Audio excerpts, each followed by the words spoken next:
channel. Today's video is going to be a tutorial on the look that I am wearing right now. I put this look on yesterday to film my top MAC products video, which I don't know if is going to go up before or after this tutorial. I sat down to do my makeup and I threw it on really fast. I was just playing around with stuff and I came up with this look and I loved it. And then I was looking at it and I thought, those colors kind of remind me of fall. I will film this when fall gets here. And then a little bit more time kind of went by and I realized that I was probably going to forget how I did this. I'm just the kind of person that when I sit down to get creative with my makeup and just start throwing stuff on my face, I will forget exactly what I used and then the recipe will be gone forever. So I thought I'd better go ahead and film the video while the look was still fresh in my mind. This is pretty much identical to what I was wearing yesterday, but the only difference is I'm just wearing a different pair of lashes and my eyeliner wing is a lot more chillaxed than it was. I went kind of crazy with my eyeliner yesterday, but that's neither here nor there. Either way, I hope you enjoy the tutorial. Please subscribe if you have not. Check the down bar for links to my Instagram, my Facebook, my Pinterest, and my website. In the meantime, I love you more than you'll ever know. Bye! Alright guys, I already applied my MAC Painterly Paint Pot and then I'm going in with a Sigma E40 brush and MAC Texture all in the crease, back and forth, fluffing it in there. Texture will be our very first color, our transition color, and having a good smooth application will make the rest of your eyeshadow blending much easier. Then I'm going to go in with Makeup Geek Mango Tango and a MAC 286 brush. Mango Tango is just a really fun, bright coral color. We're going to work that a little bit lower in the crease and start packing it slightly in the outer corner of our eye. Mango Tango is optional, but I think it helps blend out Bitten, which is our next color from Makeup Geek, on the same brush, the MAC 286. Once again, taking it a little bit lower in the outer corner, a little bit lower in the crease. You can go as vivid as you want with this color, but I think it is the absolute most important component to this look, so I kind of went a little bit heavy-handed with it. Then I'm going to blend it out with a clean E40 brush just to make sure all those colors are nice and friendly on the lid.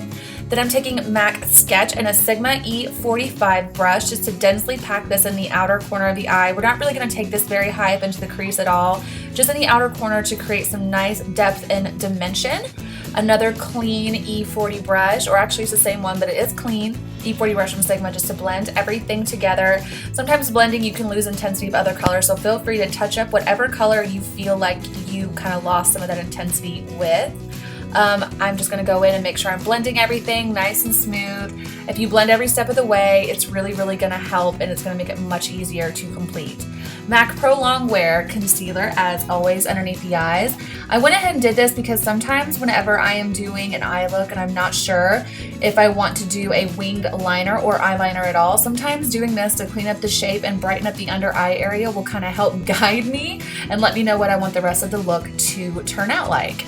Then I'm going to take Too Faced Glitter Glue. I mentioned this last year in a haul and I have used it nonstop ever since. It is a necessity for shimmery eyeshadow, glitter, pigment, anything. It's really a game changer. Putting that all over the lid. Then I'm taking MAC Melon Pigment and a MAC 242 brush, spraying that brush with some Fix Plus, and then patting it all over the lid. It's going to make the Melon Pigment much brighter. It's going to cause zero fallout. It really does help with this pigment. Melon can be kind of difficult and flaky to work with, but doing the Fix Plus and glitter glue make it glide on so easy and make it stand out and look completely gorgeous and metallic.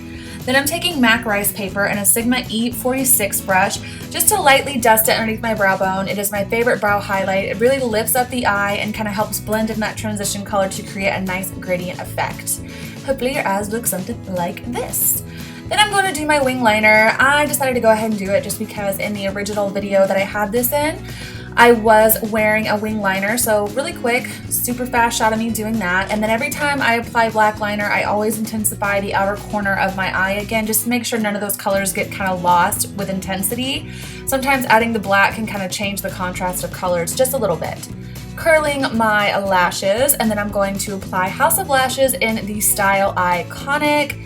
I love these lashes. In the original video, I was wearing Paige from Flutter Lashes, but I decided to mix it up today and use these instead. Then I'm taking Marc Jacobs The Remedy Bright Idea concealer pen underneath the eyes just to bring a little bit more light, blending it out with my beauty blender like always. This step is optional, but I wanted to highlight the rest of my face, so I went in with MAC and Prime MAC Prep and Prime in Light Boost all over my face just to make sure that the under eye highlight is balanced with the rest of my face. And then I'm mixing my Hourglass Ambient Lighting Powder and my Anastasia Banana Powder underneath my eyes on a brush just to make sure we set all the highlighted areas of our face and we don't lose it in intensity when we go in with the rest of our face powders. A little bit of Painterly Paint Pot underneath the eye, like always, just to make sure our eyeshadow underneath there lasts all day. Matte Texture on a 219 brush to begin the process of smoking out the bottom lash line. I almost always smoke out the bottom lash line, and I always start off with the lightest color that I used on my lid. Makeup Geek Bitten on a Sigma E21 brush just to go ahead and further smoke it out. You guys don't even have to do this part, but it's just my favorite part of doing my makeup. MAC Sketch on a Sigma E15 brush, which is just a push liner brush to densely deposit that color right underneath the lash line and make it look nice and smoky. Then I'm going to go in with some black eyeliner. You could actually use purple and it probably would look really, really cool, but this is just what I had on hand. Then I'm taking MAC Nylon and a Sigma E46 brush to highlight the inner corner of my eye. This step is also optional, but I think that it really opens up the eyes and it's just got a really gorgeous bright effect to the inner corner of the eye. Then I'm taking some mascara underneath the lashes. You don't have to do this either, but it is another favorite part of my makeup application. And this is the finished eyes. And now we're gonna move on to the face. I'm gonna set my foundation with MAC Careblend Powder using my Real Techniques. I think this is just the powder brush. I love this powder and this brush. They just really do magic. Smashbox Suntan MAC and my Sigma F05 brush. I'm just going to kind of speed through this segment because I have an in-depth highlighting and contouring video I will leave down below if you're interested.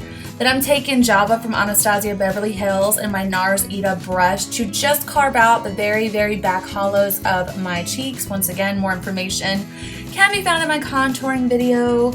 I'm just gonna blend it out, quick snippet of me contouring my nose. If I have the rest of my face bronzed and contoured, I feel weird if I don't do my nose as well. It just kind of looks odd. MAC Peaches blush and a MAC 168 blush brush. I love this blush. It is so gorgeous, especially with these eyes. It's a very warm peachy color. It all ties in together very well. Bobbi Brown Apricot Shimmer Brick and a 159 brush. If you didn't get your hands on this, if you could just take that Melon Pigment that we used as a highlight and it would be absolutely gorgeous. MAC Nice and Spicy lip liner all over the lips. It's gorgeous, gorgeous prolongwear color. MAC Viva Glam II lipstick all over the kisser. I mentioned this in my MAC favorites video. And then MAC Prolongwear lip gloss and Patience Please to finish off the look. You guys are all done. Thank you so much for watching. I love you and I will talk to you soon. Bye!